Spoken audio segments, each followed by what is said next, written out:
The Singapore property private residential market became more active in September 2022 with more housing units launched and sold in the month.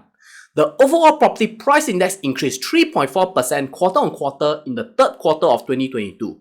Hi, I'm James Lim, founder of the Property Plus system, and today I'll be talking about how Singapore property market has been performing in quarter 3 of 2022 and what we expect the property market is going to be like for the next few months.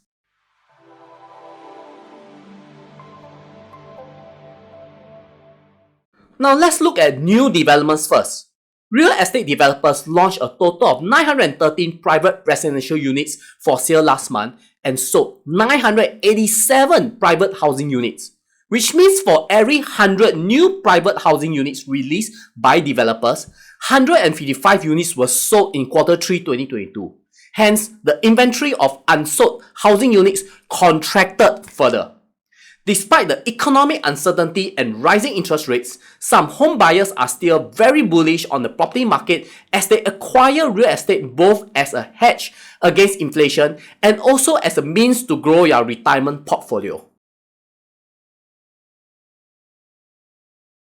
The fastest rates of price appreciation was in the mass market condominium, where prices of non-landed housing in the outside central region or OCR jumped 7%. In the rest of the property market segments, the price growth was more moderate. The private residential property price index for the high-end core central region or CCR and also the city fringe or what we call the rest of central region or RCR increased 2.3% and 2.5% respectively. On the whole, the non-landed residential property price index appreciated 4.1%. The robust growth was mainly contributed by the price surge of suburban condominiums. In the landed residential market, after growing by more than 2.5% each quarter from the middle of 2021 to mid-2022, the price index rose by a slower pace of 1.2% in quarter 3. This is on the back of lower sales volume of landed housing units in the third quarter of this year.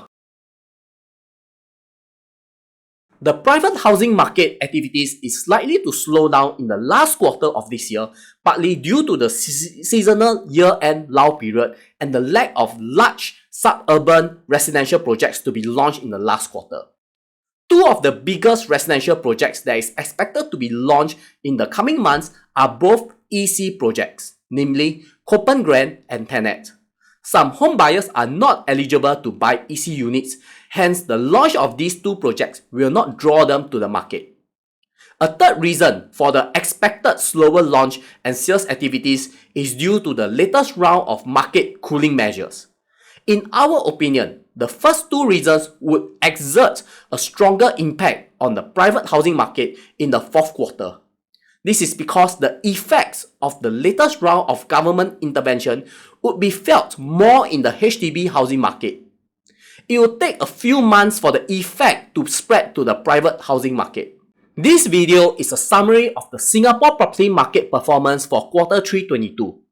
If you would like to read more, click on the link below in our article for a more in-depth analysis with more data. If you feel that this video is helpful, please do click on the like button as it will help us a lot. Do also click on the notification button to be notified of future videos. See you next time. Bye.